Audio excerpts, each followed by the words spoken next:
మన ప్రభువును మన రక్షకుడైన యేసుక్రీస్తు నామమున అందరికీ వందనాలు. దేవునికి స్తోత్రం. గడిచిన 2 వారాల నుంచి మనం ఈ 3వ కీర్తన 4వ కీర్తన ధ్యానించాం. అంతకుముందు 40వ కీర్తన 41వ కీర్తన కూడా మనం ధ్యానించాం. ఈ కీర్తనలన్నీ అబ్షాలోము దావీదును తరుముతున్నప్పుడు దావీదు గారు వ్రాసిన కీర్తనలు. 3వ కీర్తన యెరూషలేము నుండి యెరికో అరణ్యంలో పడి ఆయన ఒక స్థలం దగ్గరికి వచ్చిన తరువాత ఉదయాన్నే లేచి రాసిన సంధ్యాకాలపు కీర్తన 3వ కీర్తన. ఇక సాయంత్రం మరలా ప్రయాణమై వారు వెళుతూ యోర్ధాను నది దాటి మహనయీము అని అంటే అర్థం దూతల గుంపు. అక్కడికి వెళ్ళిన తరువాత మరలా అక్కడ టెంట్ వేసుకుని సాయంకాలం ముందు రాసిన కీర్తన 4వ కీర్తన. మరలా రాత్రంతా నిద్రపోయిన తర్వాత ఉదయాన్నే రాసిన కీర్తన 5వ కీర్తన. ఇప్పుడు మనం ధ్యానించుకునే ఈ కీర్తన. అయితే రాత్రి నుంచి దావీదు గారు ఎదురు చూస్తూ ఉన్నారు. వాడు 10,000 మంది సైన్యం ఉన్నారు కదా, మనం ఉన్నది ఇక్కడ 600 మంది. ఎవరైనా ఒకవేళ వస్తారేమో, ఏదైనా యుద్ధం ప్రకటిస్తారేమో అని తన గుడారంలో ఉండి ఎదురు చూస్తూ ఉన్నారు. కానీ ఒక్కరు కూడా వారి మీద ఒక బాణం కానీ, ఒక ఈటె కానీ, ఒక బళ్ళెం కానీ ఉపయోగించలేదు. యుద్ధానికి రాలేదు ఎవరు. అందుకనే 4వ కీర్తన ఆఖరి వచనం 8వ వచనంలో అంటారు, యెహోవా నెమ్మదితో పండుకొని నేను నిద్రపోతాను, నేను ఒంటరిగా ఉన్నా కానీ సురక్షితముగా. దేవునికి స్తోత్రం. శత్రువు ఎదురుగుండా ఉన్నాడు, బలమైన దుర్గం వేసుకున్నాడు. దావీదు గారి దగ్గర అంత స్తోమత లేదు, సైన్యం లేదు, ఆహారం కూడా లేదు. ఏదో బర్జిల్లయ్యి తీసుకొస్తే తింటున్నారు అంతే. ఆయన పరుపులు తీసుకొస్తే మరి కావాల్సినవి తెచ్చాడో లేకపోతే తక్కువ తెచ్చాడో తెలీదు. ఉన్నవారికి ఉన్నాయి, లేని వాళ్ళకి లేవు. కటిక నేల మీద నిద్రపోతున్నారు. అయినా కానీ దావీదు చెప్తున్న సాక్ష్యం ఏమంటారు? నేను నెమ్మదితో పండుకొని నిద్రపోతానయ్యా, నేను ఒంటరిగా ఉన్నా సురక్షితంగా. ఎందుకు ఒంటరిగా ఉంటారు పాస్టర్ గారు? 600 మంది ఉన్నారు కదా. ఎప్పుడు దావీదు మందితో ఉండేవాడు కాదు. సైన్యం ఎంతున్నా కానీ ఒక్కడే వెళ్ళి గుహలో కానీ కొండ మీద కానీ ఒక్కడే పడుకునేవాడు. అందుకే ఆయన్ని సింహము వంటి గుండె కలిగిన వాడు అని అంటారు. ఆ కీర్తన అయిన తర్వాత ఉదయాన్నే దావీదు ప్రార్థన చేస్తూ 3వ వచనం చదువుదాం ఒకసారి. యెహోవా, ఉదయమున నా స్వరం నీకు వినబడెను, నా ప్రార్థన నేను సిద్ధం చేసుకుని ఉన్నాను ప్రభువా. ఇప్పుడు ఏదైనా టిఫిన్ చేయడానికి మనం డైనింగ్ టేబుల్ దగ్గరికి వెళ్ళినప్పుడు అక్కడ టిఫిన్ రెడీగా ఉండాలి. భోజనం చేయడానికి వెళ్ళినప్పుడు భోజనం ఉండాలి. ఒకవేళ బాత్రూమ్కి స్నానం చేయడానికి వెళ్ళినప్పుడు అక్కడ నీళ్లు రెడీగా ఉండాలి. ఏది లేకపోయినా పని జరగదు. కానీ దేవుడి దగ్గరికి వచ్చేటప్పటికి దావీదు అంటాడు, నేను ఉదయమునే నీ దగ్గరికి వస్తానయ్యా, ప్రార్థన సిద్ధం చేసుకుని వస్తున్నాను. దేవునికి స్తోత్రం. మనం దేవుడి దగ్గరికి ఇప్పుడే కాదు, భక్తుల ఒక గుణ లక్షణాల్లో ఒకటి, ఆయన ప్రార్థన సిద్ధం చేసుకుంటాడు, దేవుని మందిరానికి రావటానికి సిద్ధపడతాడు. ఈ పునరుద్ధాన దినం కదా, రాత్రి నుంచే మనం సిద్ధపడాలి. పాస్టర్లకి సేవకులకి అంటే అది ఎలాగో తప్పదు, కానీ మేమే సిద్ధపడతాం పాస్టర్ గారు అంటే, రేపొద్దున దేవుడు నాతో ఏమని మాట్లాడబోతున్నాడు, నేను ఈ పరిస్థితుల్లో ఉన్నాను కదా, దేవుడు నాతో ఏ విధంగా సంభాషిస్తాడు, దేవుడితో నేను ఏ విధంగా ఆరాధించాలి, దేవుడు నేను ఆరాధిస్తుంటే దేవుడు అంగీకరిస్తాడు కదా. ఎక్కడ 2-3 ఉంటారో వారి మధ్యన నేను సంచరిస్తాను అన్న గొప్ప దేవుడు. ఇశ్రాయేలీలు చేయు స్తోత్రముల మీద నేను ఆసీనుణ్ణి. మనందరం ఆత్మీయ ఇశ్రాయేలీలు అవుతుండగా మనందరం హల్లెలూయా అని ఇప్పుడు పాడినట్లు పాడితే దేవుడు ఒక సింహాసనం వేసుకుని మన మధ్యన కూర్చుంటారు. దేవునికి స్తోత్రం, హల్లెలూయా. ఆయన ఒక్కడే ఉంటాడా? ఆయనతో పాటు దూతలు వస్తారు, కెరూపులు వస్తారు, చెరూపులు వస్తారు. వారందరూ ఇక్కడ పరిశుద్ధుడు పరిశుద్ధుడు అని మనతో పాటు ప్రతిగానాలు చేస్తూ ఉంటే ఒకసారి ఎలా ఉంటుందో చూడండి. మనమేంటి, మన పరిస్థితి ఏంటి? ఓటి కుండ వంటి వారం. ప్రతి ఒక్కరు క్రైస్తవుడు అనేవాడు ఎవడైనా కానీ పగిలిపోయిన కొండే. ఎందుకంటే ఆ పగిలిపోయిన కొండలో ఆయన మహిమైశ్వర్యము నింపితే, ఆ వెలుగు నింపితే, ఆ పగిలిన ఆ సందులో నుంచి కాంతి వస్తుంది చూసారా, అది అనేకులను ఆకర్షిస్తుంది. చాలామంది వాటిని ఇంట్లో అలంకారంగా పెట్టుకుంటారు, కానీ మనం ఆత్మీయ జీవితంలో దేవుని నామాన్ని మహిమపరిచేవారం, గణపరిచేవారం. ఇలా రాస్తూ ఉదయాన్నే చేసిన ప్రార్థన 1వ వచనం చదువుదాం. యెహోవా నా మాటలు చెవిని బెట్టుము, నా ధ్యానము మీద లక్ష్యం. 2వ వచనం కూడా అండి. నా రాజా, నా దేవా, నా ఆర్తధ్వని ఆలకించుము. నిన్నే యెహోవా నా మాటలు చెవిని బెట్టుము. ఎంత ధైర్యం అండి దావీదు గారికి. ఆదివారం మనం ఒక మాట చెప్పుకున్నాం. 149వ వచనం, 119వ కీర్తన. ప్రపంచంలో ఎంతమంది ప్రార్థన చేసినా దేవుడు ప్రతి ఒక్కరి ప్రార్థన స్పష్టంగా వింటారు. పైగా మళ్ళీ ఇక్కడ దావీదు అంటాడు, యెహోవా నా మాటలు చెవిని, దేవుడికే చెప్తున్నాడు. ఏమని? ప్రార్థన ఆలకించేవాడికే చెప్తున్నాడు. చెవిని పెట్టడం అంటే అర్థం ఏంటి? చెవి ఇలా పెట్టుకుని ఆలకించు అంటే నా ఒక్కడి ప్రార్థనే ప్రభువా, నా బాధ, నా వ్యధ, నా మొర నువ్వు చెవిని పెట్టు నాయనా అని దేవుడికే చెప్తున్నాడు ఈయన. 2వ వచనం మొదటి మాట, నా రాజా, నా దేవా, నా ఆర్తధ్వని ఆలకించు. చెవిని పెట్టుకోవడమే కాదు తండ్రి, అది నీ మనసులోకి వెళ్ళాలి. నా మొరను వినాలి. నా రాజువు నీవే, నా దేవుడవు నీవే. మనం ఎప్పుడైనా కానీ మన ప్రార్థనలో ఈ 2 మాటలు వచ్చినాయా? యేసుక్రీస్తు నామమున అడిగి వేడుకొనుచున్నాము తండ్రి, ఆమేన్, నీకు స్తోత్రం, నాకు ఆత్రం అని లెగిసి వెళ్ళిపోతాం అంతే. మనం ప్రార్థన రెడీ చేసుకుని దేవుడి దగ్గరికి రాం. ఎప్పుడైనా కానీ మనం ఒకవేళ ఏదైనా మీటింగ్కి వెళ్తున్నాం అనుకోండి, ఆ సందర్భాన్ని బట్టి కావలసిన మాటలు నువ్వు రెడీ చేసుకుని అక్కడికి వెళ్ళాలి. ఏమో అక్కడికి ఎవరన్నా వచ్చిన తర్వాత, బాబు సురేష్ గారు వచ్చావు 4 మాటలు చెప్పండి అంటే అవేగ్గా ఏం సిద్ధపడకుండా వెళ్ళిపోయి ఏం మాట్లాడతాం అక్కడ? నేను భోజనానికే పిలిచారు, అయినా కానీ ఏమైనా దేవుడు వాడుకుంటాడేమో. ఇప్పుడు అంబుల పొది తెలుసా? అంబుల పొది చాలా పెద్ద మీనింగ్ ఉందండి. ఎప్పుడన్నా అంబుల పొది తగిలించుకుంటాడు ఎవరో వేటగాడు. కావలసిన బాణాన్ని, తనకి ఇష్టం వచ్చిన బాణాన్ని తీసుకుంటాడు. అంతేగాని బాణమా నిన్ను తీసుకుంటాను రెడీగా ఉండేది చెప్తాడా? మనల్ని కూడా అంబుల పొదిలోని బాణాల్లా మనం వాడబడుదుము గాక. దావీదు అంటాడు యెహోవా నా మాటలు చెవిని పెట్టుము, అంతేకాదు నా ధ్యానము మీద లక్ష్యముంచుము. నా మాటలు అలా చెవిని పెట్టుకుని వింటమే కాదు, కాన్సన్ట్రేట్ చేయి ప్రభువా నా ప్రేయర్ పాయింట్స్ అన్ని. చర్చిలో అందరూ ప్రార్థన చేస్తున్నారు ప్రభు, అయినా నా మాటలు మాత్రం నువ్వు లక్ష్యముంచు. అక్కడ మాట నా ప్రార్థనకు చెవియొగ్గు, నా మాటల మీద లక్ష్యముంచు.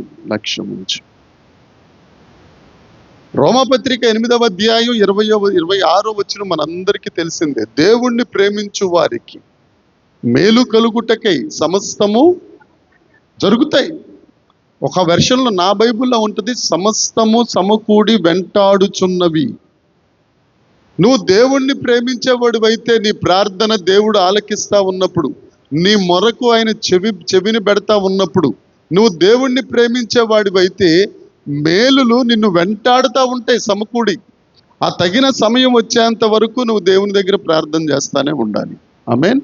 2వ వచనం, నా రాజా, నా దేవా, నా ఆర్తధ్వని ఆలకించుము. నిన్నే ప్రార్థిస్తున్నాను ప్రభు. ఇక్కడ 3 మాటలు ఉంటాయండి. చెవిని పెట్టుము, లక్ష్యముంచుము, ఆలకించుము, ప్రార్థించుచున్నాను. మీరేంటండి సడన్గా ఎంట్రీ ఇస్తున్నారు? నల్ల డ్రెస్ వేసుకొచ్చారు, నిరసన? యేసు రక్తం జయం, దేవునికి స్తోత్రం. 5వ కీర్తన 1వ వచనం 2వ వచనం 4 మాటలమ్మా. చెవిని పెట్టు, లక్ష్యముంచుము, ఆలకించుము, ప్రార్థించుచున్నాను. దీన్ని ఈ అమెరికన్ ఏమంటారంటే బలిపీఠం దగ్గరికి వెళ్ళి కట్టెలు పేర్చుట. మన ప్రార్థన ఎలా ఉండాలి? ఒక ఆర్డర్లో ఉండాలి. కొంతమంది మొత్తం అంతా టచ్ చేసుకుంటూ వచ్చేస్తారు. ఆదికాండం దగ్గర నుంచి ప్రకటన గ్రంథం వరకు ఆ గుర్తొచ్చిన ఎన్ని వచనాలన్నీ చెప్పేస్తాం ప్రార్థనలో. ఎవరికే? దేవుడికి. రాసింది ఎవరో? ఆయనకే. ప్రభువా ఇర్మియాలో 1:9 ఏముంది నాయన? పడగొట్టుటకు, కట్టుటకు, నాటుటకు, పెళ్ళగొట్టుటకు శక్తినిచ్చానని చెప్పావు కదా.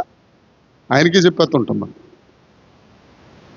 మన ప్రార్థన ఒక ఆర్డర్లో ఉండాలి. ఇక్కడ ఆయన చేసిన పనిదే. లేవియాకాండం 1వ అధ్యాయం 8వ వచనం ఒకసారి చూద్దాం. లేవియాకాండం 1వ అధ్యాయం 8వ వచనం.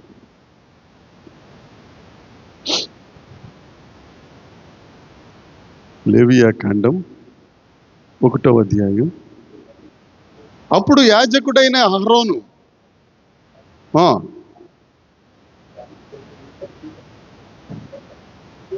చక్కగా బలి పశువుని తీసుకొచ్చారు, బలి పశువుని వధించారు. మొత్తం ఆ మాంసాన్ని, ఆ గుండెను, అవయవాలను ఏవైతే ఆ అర్పణకు ఉండాలో వాటన్నిటినీ కట్టెల మీద ఏం చేశారు? పేర్చారు. మన ప్రార్థన కూడా చక్కగా పేర్చేటట్టుగా ఉండాలి. అప్పుడు 141వ కీర్తన జరుగుతుంది.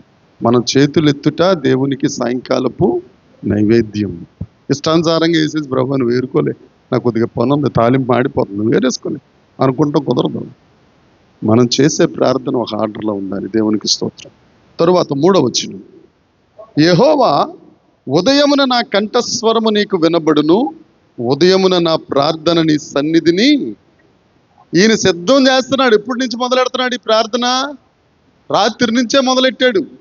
నేను పొద్దున్నే దేవుడి దగ్గరికి వెళ్ళిపోవాలి, పొద్దున్నే దేవుని సన్నిధికి వెళ్ళిపోవాలి, దేవుని సన్నిధిలో నేను కనపడాలి, నా తండ్రిని నేను చూడాలి, నా రాజుని నేను చూడాలి, నా దేవుడిని నేను చూడాలి, నా ముఖం ఆయనకు చూపించాలి అని ఒక ప్రియుని దగ్గరికి ప్రియురాలు వెళ్ళినట్టుగా రెడీ అయ్యి సిద్ధపడి, ఏమండి అర్ధరాత్రి ప్రియుడు వస్తున్నాడన్న ప్రియురాలు గారు ఏం చేస్తారు? చక్కగా స్నానం చేసుకుని, మీ అందరికీ తెలిసిందే, మళ్ళీ చెప్పక్కర్లేదు నేను, దేవుడి దగ్గరికి కూడా మనం వాళ్ళు సిద్ధపడి వెళ్ళాలి. నువ్వు దేవుడి దగ్గరికి సిద్ధపడి వెళ్తున్నావు అనుకో, దేవుడు ఏం చేస్తాడో తెలుసా? 23వ కీర్తన 5వ వచనం చేస్తాడు. ఏంటది 23:5? నా శత్రువుల ఎదుట నీవు నాకు ఏం సిద్ధపరిచారు? ఎక్కడ? శత్రువుల ఎదుట. నువ్వు దేవుని ఎదుట ప్రార్థన సిద్ధం చేస్తే ఆయన ఏం చేస్తాడు? శత్రువుల ఎదుట, నీకు శత్రువులు ఎవరున్నారు వారి దగ్గర భోజనం ఆయన. అది గొప్ప దేవుడు. దేవునికి స్తోత్రం. తర్వాత 4వ వచనం. నీ దిష్టత్వమును చూచి, మరి ఏం చూసి ఆనందిస్తాడు ఆయన? దుష్టత్వాన్ని చూసి ఆనందించరు. 147వ కీర్తన 11వ వచనం ఒకసారి చూద్దాం. 147వ కీర్తన 11వ వచనం. తన యందు భయభక్తులు గల వారి యందు, తన కృపకు కనిపెట్టుకుని వారి యందు దేవుడు ఆనందిస్తాడు. దేవునికి స్తోత్రం. దేవుడు మన యందు ఆనందించాలి అని అంటే ఆయన యందు భయభక్తులు కలిగి ఉండాలి. ఒకటి. రెండవది, ఆయన కృప కొరకు వేడుకోవాలి. ఇర్మియా గ్రంథం 17వ అధ్యాయంలో ఉంటుంది, ఆయన యందు అతిశయించు వారి యందు నేను ఆనందించే దేవుడను. నా దేవుడు రా, ఇలా చేస్తాడు రా, నా దేవుడు ఉన్నాడు రా అని ధైర్యంగా ఉంటాం. చూసారా? నా దేవుడు ఉన్నాడు, చూసుకుంటాడు, ఆయన చూసుకుంటాడు, దాన్ని బట్టి శబాష్ అంటాడు ఆయన. దేవునికి స్తోత్రం. దుష్టత్వాన్ని చూచి ఆనందించే దేవుడు కాదు. తర్వాత, చెడుతనానికి నీ దగ్గర చోట్లేదు బ్రవ్వా, డాంబికులు నీ సన్నిధిని, పాపము చేయు వారందరూ నీకు, అబద్ధమాడు వారిని నీవు, కపటము చూచి నరహత్య జరిగించు వారు యెహోవాకు అసహ్యులు. ఇదంతా ఒక లిస్టు. ఏదైనా ఫంక్షన్ జరుగుతుంది, టెంట్ సామాన్లు తీసుకురావాలనుకో, అక్కడికి వెళ్ళి మనం వేస్తాం 8x12 టెంట్ ఒకటి, ఒక 40 కుర్చీలు, సైడ్ వాళ్ళు, ఇవన్నీ లిస్ట్ రాస్తాం కదా. అలాగే ఈ లిస్టు కావాలి అని అంటే ప్రకటన గ్రంథం 21వ అధ్యాయంలో ఉంటుంది. చూద్దాం. ప్రకటన గ్రంథం 21వ అధ్యాయం 8వ వచనం ఒకసారి తీద్దాం. ప్రకటన 21:8. పిరికివారు, అవిశ్వాసులు, అసహ్యులు, నరహంతకులు, వ్యభిచారులు,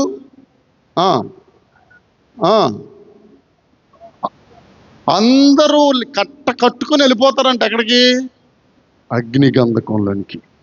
ధవళ సింహాసనపు తీర్పు దగ్గర అందరికీ తీర్పు వస్తుందేమని, పదండి రబ్బాయి మీరు అందరూ ఎక్కడికి? నిత్య నరకాగ్నికి. దేవునికి స్తోత్రం. కొద్ది కాలం ఉండేది కాదు అగ్ని, కొద్ది కాలం కాదు నరకం, అది నిత్యం. అమ్మ అర్థమవుతుందా? చాలా మంది ఏం చెప్తున్నారు ఈ మధ్యన, మంచి బోధ ఒకటి వచ్చింది, నరకం కొంతకాలమే, తర్వాత దేవుడు క్షమించేస్తాడు, పరలోకానికి తీసుకెళ్ళిపోతాడు. కాదు. పరలోకం ఎంతకాలం ఉంటుందో నరకం కూడా అంతకాలం ఉంటుంది. అంతకాలం అది కొనసాగుతూనే ఉంటుంది. ఇదంతా ఒక లిస్టు. అలాగే ఇక్కడ కూడా కొంతమంది ఉంటారు. 9వ వచనంలో కూడా, వారి నోట యథార్థత లేదు, వారి అంతరంగము నాశనకరమైన, వారి కంఠము తెరిచిన, బాబోయ్, ఇచ్చకములాడుదురు. ఇచ్చకం అంటే ఇక్కడికి గిల్లేస్తారు, అక్కడికి వెళ్ళి అక్కడికి గిల్లేస్తారు, ఆ పక్కెళ్ళి అక్కడికి గిల్లేస్తారు, పనికి వెళ్తూ ఉండమే. గిల్లి గిల్లి గిల్లి గిల్లి మొత్తం అంతా కలిపి ఒకసారి చేయడం గిల్లేస్తుంటారు. ఇచ్చకాలు వెరీ డేంజరస్. సణుగులు, ఇచ్చకాలు చాలా చాలా డేంజరస్. వీళ్ళు అనుమతి లేకుండా, టోల్ గేట్లు లేకుండా టోల్ ఫ్రీతో వెళ్ళిపోతారు. ఎక్కడికి? నరకానికి. జాగ్రత్త. తర్వాత 7వ వచనం చాలా ముఖ్యమైన మాట. నేనైతే నీ కృపాతిశయమును బట్టి, హల్లెలూయా, ప్రవేశించాను అన్నాడా? ప్రవేశిస్తాను అన్నాడా? కీర్తనల గ్రంథం 5వ కీర్తన 7వ వచనమమ్మా. ఏమన్నారు? నేనైతే నీ కృపాతిశయమును బట్టి నీ మందిరములో ప్రవేశించదను, నీ ఎడల భయభక్తులు కలిగి నీ పరిశుద్ధాలయము దిక్కు చూచి నమస్కరించదను. ఈయన ఆలయంలో లేడు. ఎక్కడున్నాడు? మహనయీము అనే అరణ్యంలో ఉన్నాడు. యుద్ధ భూమిలో ఉన్నాడు. తన కొడుకు అహీతోపేలు వీళ్ళందరూ కలిసి ఈయన మీద అన్యాయం చేసి యుద్ధం ప్రకటించగా యుద్ధ భూమిలో ఉన్నారు. ఆయనకు దేవుని మందిరం గుర్తొచ్చి, ప్రభా, నేనైతే యుద్ధ భూమిలో ఉండను ఆయన, నేనైతే నీ కృపాతిశయమును బట్టి ఎక్కడుంటాడంట? ఎక్కడుంటారు? నీ మందిరములు. నీ మందిరములు. ఎందుకని మందిరములో? ఆ మందిరములో ఉండుట వలనే, ఆ సన్నిధిలో ఉన్న నిత్య సంతోషమే, ఆ సన్నిధిలో ఉన్న నిత్య సుఖాలే గొర్రెల కాపరిని తీసుకుని రాజుగా చేసేసి. ఒక విషయం చెప్తానండి, 40 సంవత్సరాలు స్వర్ణయుగం దావీదు గారిది. అసలు ఆయన ప్యాలెస్లో, ఆ సభ మందిరంలో, ఇల్లంతా కాదు, ఆయన సభకు కూర్చునే హాల్లోనే సింహాసనము, నెబుకద్నెజరు ఎంత ఎత్తైన సింహాసనం మీద కూర్చున్నారో దావీదు గారు అంత ఎత్తైన సింహాసనం మీద కూర్చోగా ఎదురుగుండా ఒక గోడ మీద ఒక విచిత్రం ఉండేదట. ఏంటో తెలుసా అది? ఆయన అప్పుడు గొర్రెలు కాసినప్పుడు కర్ర ఉందే, ఆ కర్ర పెట్టుకునేవాడట. ప్రతిరోజు చాలా మంది వచ్చి, చాలా బాగుంది రాజా ఇదంతా, కానీ అది బాగోలేదంటే, అది బాగోలేదు కాబట్టి నేను బాగున్నాను. హల్లెలూయా. ఆ కర్ర ఉంది కాబట్టే నేను ఇక్కడ ఉన్నాను, ఆ శ్రమ ఉంది కాబట్టే నేను ఇక్కడ ఉన్నాను. దీన్ని ఇన్ఫ్లుయెన్స్గా తీసుకునే సినిమా యాక్టర్ చిరంజీవి ఉన్నాడే, ఆయన గారు ఆయన ఫస్ట్ సినిమాలో వాడిన మెటీరియల్ అన్ని ఆయన బెడ్రూమ్లో పెట్టుకుంటాడట. ఇది ఇప్పుడు తెలిసింది కాదండి, ఎప్పటి నుంచో. కొన్ని యేసుక్రీస్తు ప్రభువుని ఫాలో అయ్యే వాళ్ళు ఉన్నారు. కాకపోతే వాళ్ళకున్న బంధకాలను బట్టి వాళ్ళు బయటికి రాలేకపోతున్నారు. కానీ ప్రార్థన చేద్దాం. నిన్నటి నుంచి అదే ప్రార్థన కదా. హన్నా ప్రేయర్లో దేశం కోసం ప్రార్థన చేయాలి. ఆయనకి ఇష్టమైన పని చేయాలి. ఆయనకి ఇష్టమైన పని చేసినప్పుడు దేవుడు మనకు తోడుగా ఉంటాడు, మనల్ని ఒంటరిగా విడిచిపెట్టాడు. నా ప్రజలు తమ్ము తాము తగ్గించుకుని ప్రార్థన చేసి పాపమును విడిచిపెట్టి చెడు మార్గాన్ని విడిచిపెడితే దేశాన్ని రక్షించేస్తానన్నాడు దేవుడు. నిన్నటి దినాన్ని మనం ధ్యానించుకున్నాం. అవునండి, ప్రార్థన చేద్దాం. ఒక దావీదులాగా, ఒక సొలొమోన్ లాగా, ఒక సమూయేలు లాగా దేవుని సన్నిధిలో ప్రార్థన చేద్దాం. ఎందుకంటే చిన్న సంఘమే అయినా ఇబ్బంది లేదు. లోకంలో ఉన్నవానికంటే మనలో ఉన్నవాడు గొప్పవాడు. మనం ఎంత బలహీనమైనా కావచ్చు. నేనైతే, దావీదు అంటాడు కదా, 1వ రాజుల గ్రంథం 18వ అధ్యాయం 24వ వచనం చూద్దాం. 1వ రాజుల గ్రంథం 18వ అధ్యాయం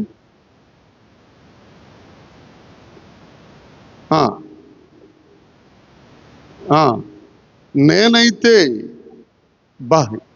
ఏం మాట్లాడినది, ఏమంటాడు ఏలియా? మీ ఇష్టం వచ్చిన దేవతను పెట్టి మీరు ప్రార్థన చేయండి అబ్బా. నేనైతే యెహోవా నామాన్ని బట్టి, ఎంత గట్స్ కావాలండి. అరణ్యంలో ఉండి దావీదు అంటాడు, నేను నీ మందిరంలో ఉంటానంటాడు. మొత్తం ఊరు కర్మేలు పర్వతం మీదకి వచ్చినప్పుడు ఏలియా అంటాడు, మీ ఇష్టం వచ్చినట్టు మీరు ప్రార్థన చేయండి, నేనైతే యెహోవా నామాన్ని బట్టి ప్రార్థన చేస్తాను. 1వ దినవృత్తాంతాల గ్రంథం 29వ అధ్యాయం 17వ వచనం చూద్దాం. 1వ దినవృత్తాంతములు 29వ అధ్యాయం 17వ వచనం. నా దేవా,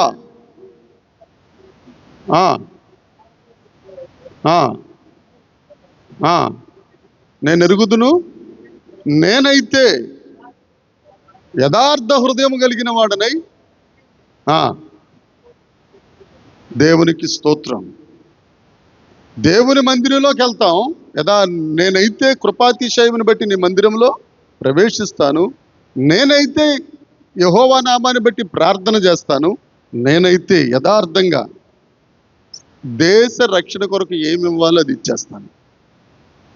హల్లెలూయా. సౌండ్ రావట్లేదు, కొద్దిగా పెరిగింది, ఇంకొంచెం పెరుగుద్ది. హల్లెలూయా. అదేదో ముందే చెప్పేది ఎన్నిసార్లు అనం కదా. కీర్తనల గ్రంథం 13వ కీర్తన 5వ వచనం.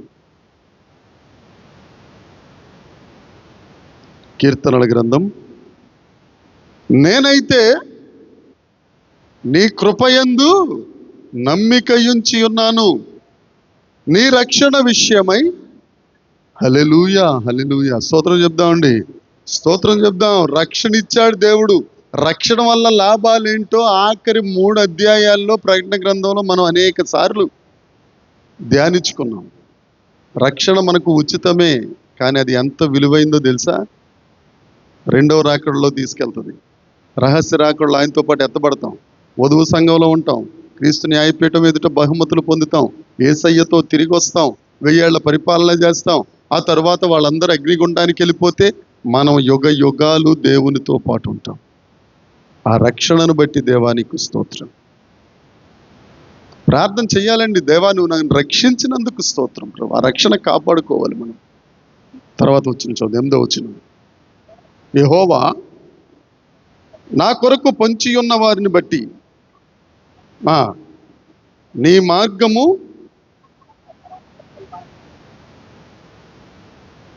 ఈ వచనం తప్పకుండా ప్రార్థన చేయాలి దేవుని దగ్గర. ప్రభువా నీ చిత్త ప్రకారం నేను చిత్త ప్రకారం నడవాలి, నీ చిత్త ప్రకారం బ్రతకాలి.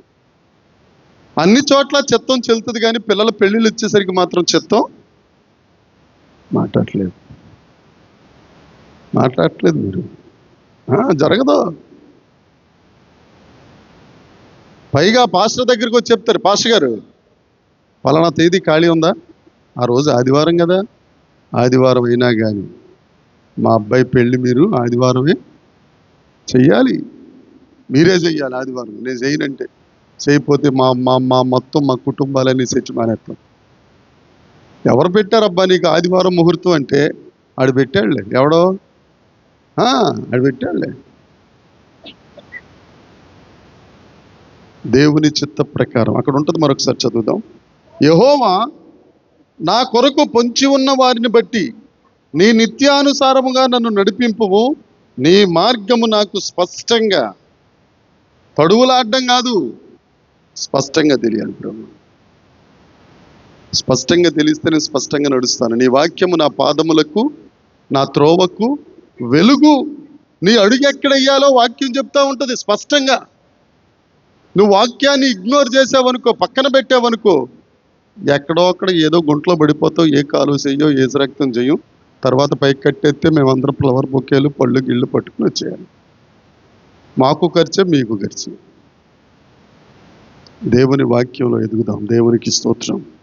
అట్టి కృప దేవుడు అనుగ్రహించుడుగాక. ఆమేన్. 9వ వచనం చదవక్కర్లేదు ఇంకా.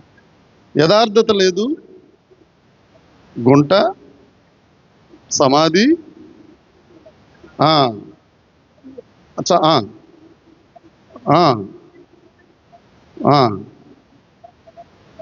చిక్కుబడి కూలుదురుగాక, అనేక దోషములను బట్టి వారిని.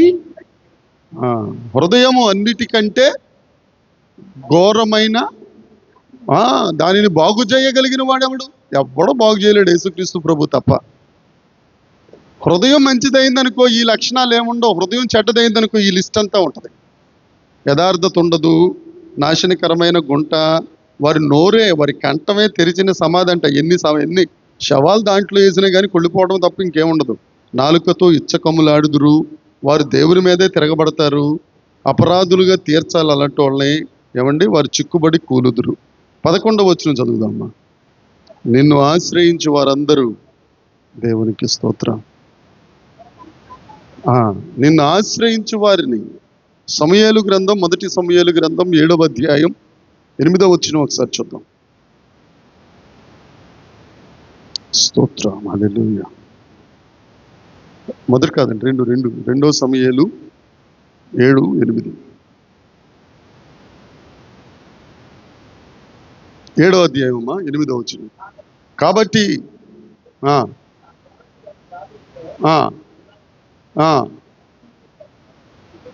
సైన్యములకు అధిపతియగు యెహోవా ఏమనగా, గొర్రెల కాపరిగా ఉన్న, గొర్రెల దొడ్లో నుంచి, దేవునికి స్తోత్రం, గొర్రెల కాపరిగా గొర్రెల దొడ్లో ఉన్న నిన్ను తీసి ఇశ్రాయేలీలందరికీ రాజుగా చేసేసాడు. ఎందుకని? ఆశ్రయించాడు కాబట్టి.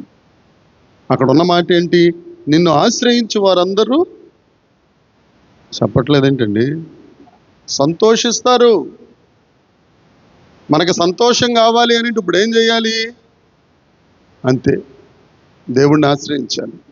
దేవుణ్ణి ఆశ్రయించాలి అని అంటే దేవుడి మీద ఆనుకోవాలి. ఏం చేయాలమ్మా దేవుడి మీద? పెళ్ళైన కొత్తలో భార్యాభర్తలు ఇద్దరు బాగా ఆనుకుంటారు. ఎప్పటి వరకు? 3 సంవత్సరాలు. తర్వాత ఏం చేస్తారు? ఆనుకోవటం మానుకుంటాడు. ఆయన ముందెళ్ళిపోతూ ఉంటాడు, ఈవిడ వెనకాల వస్తాడు, రా నువ్వు వెళ్ళి పని చూడిపో. అది అలా కాదు. ప్రతి విషయంలో దేవుడి మీద ఆనుకు జారబడిపోవాలంతే. దేవునికి స్తోత్రం. అప్పుడు ఆనుకున్నప్పుడు వాళ్ళు ఏం చేస్తారంటే అండి, నీవే వారిని కాపాడుదువు గనుక నిత్యము ఆనందధ్వని. ఇక్కడ ఆశ్రయించి వారు సంతోషిస్తారు కాబట్టి నువ్వు వారిని కాపాడుదు అని కాదు. ఇక్కడ కొద్దిగా లోపలికి వెళ్తే దేవుడిని ఆశ్రయించేవారు ఎవరైతే దేవుడిని నమ్ముకుంటారో వారు సంతోషంగా ఉంటారు. అంతేకాదు, వారు యేసుక్రీస్తు పోలికలోనికి మారతారు. వారు యేసయ్య సువాసనగా మారతారు. వాళ్ళు ఏమని ప్రార్థన చేస్తారో తెలుసా? నువ్వు వారిని కాపాడు ప్రభువా అని ప్రార్థన చేస్తారు. దేవునికి స్తోత్రం, హల్లెలూయా. అర్థమైతే గట్టిగా స్తోత్రం. మనం దేవుణ్ణి ఆశ్రయిస్తే, దేవుణ్ణి సంతోషిస్తే దేవుని పోలికలోనికి వెళ్తాం. అప్పుడు దేవుని పోలికలోకి వెళ్ళినప్పుడు యేసుక్రీస్తు ప్రభు సిలువలో చెప్పిన మొదటి మాట ఏంటి? తండ్రి, వీరేమి చేయుచున్నారు, వీరు ఎరుగరు గనుక వీరిని క్షమించు. స్టెఫెను అలాగే ఆయనను ఆశ్రయించాడు, సంతోషించాడు. వాళ్ళు రాళ్లతో కొడుతున్నా కానీ అదే మాట చెప్పాడు, తండ్రి వీరేం చేయుచున్నారో వీరికి. మనం కూడా ఆయనను ఆశ్రయిస్తే సంతోషిస్తాం. గొర్రెల దొడ్లో నుంచి సింహాసనంకి వస్తాం. వచ్చిన తరువాత మనం ఏం చెప్తామంటే, తండ్రి వీరేం చేయుచున్నారు. అబ్షాలోము ఏం చేస్తున్నాడు, అబ్షాలోముకి తెలీదు.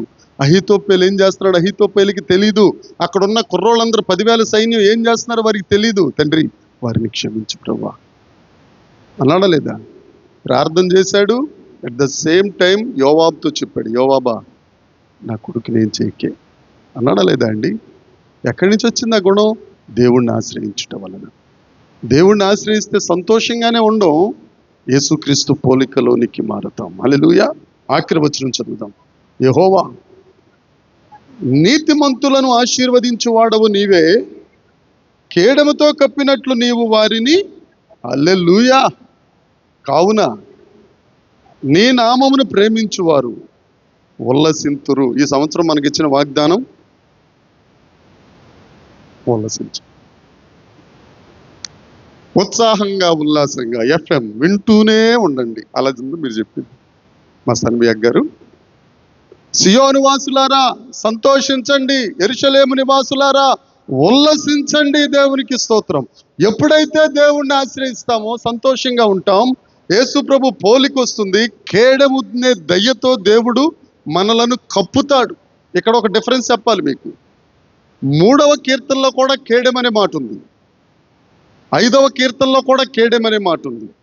3వ కీర్తనలో కేయడం ఎలా ఉంటుందంటే గుండ్రంగా ఉంటుంది, పలావ్ డేక్ష మీద మూతలాగా. అమ్మా ఏదో చెప్పారు ఎవరు? పలావ్ డేక్ష మీద మూత చూసారు ఎప్పుడన్నా? చూసి అలా ఉంటుంది. ఈ కేయడం ఎలా ఉంటుందో తెలుసా?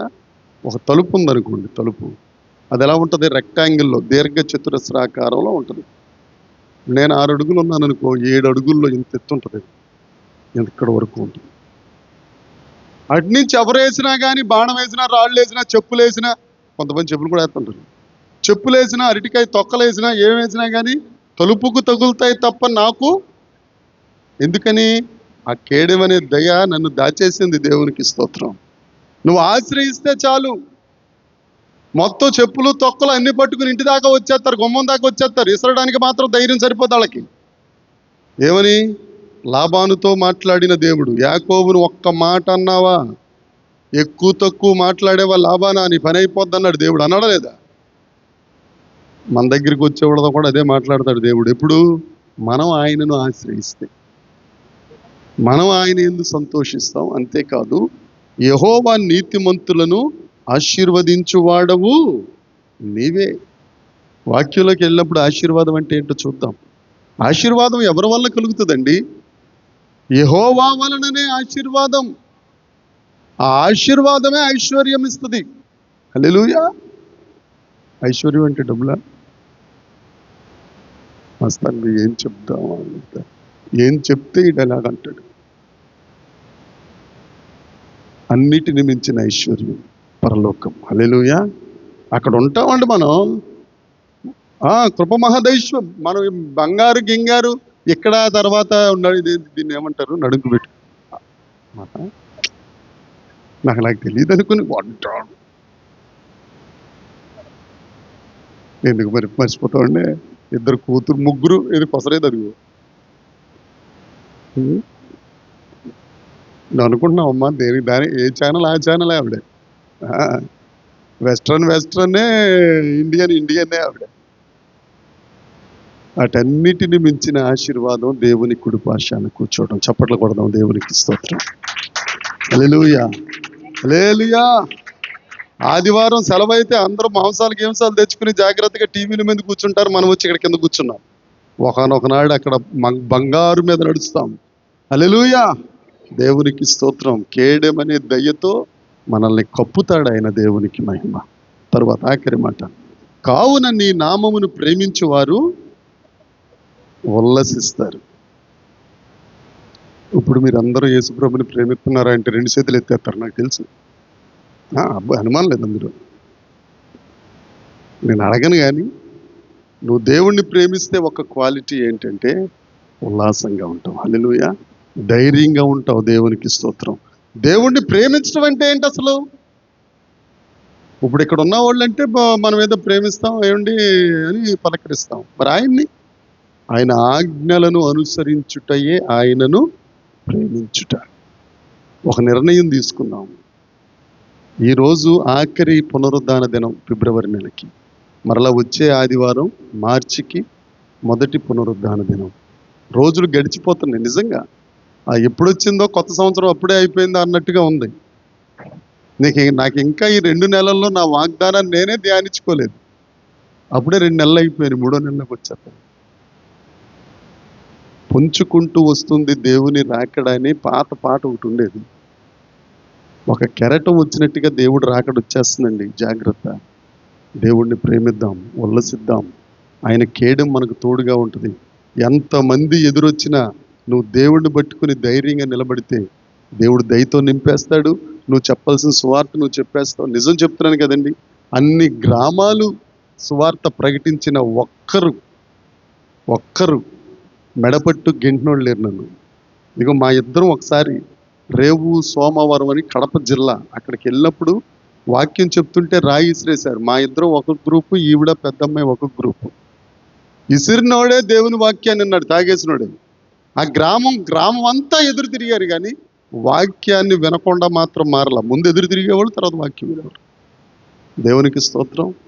కప్పుతాడు దేవుడు దయతో, నువ్వు అడిగేయాలంతే. దేవునికి స్తోత్రం. అట్టి కృప దేవుడు అనుగ్రహించును గాక. నిలబడదాం, దేవుణ్ణి స్తుతిద్దాం, దేవుని యందు సంతోషిద్దాం. ఉల్లసిద్దాం. దేవుని కాపుదల, దేవుని కృప మనందరికీ తోడుగా ఉండునుగాక.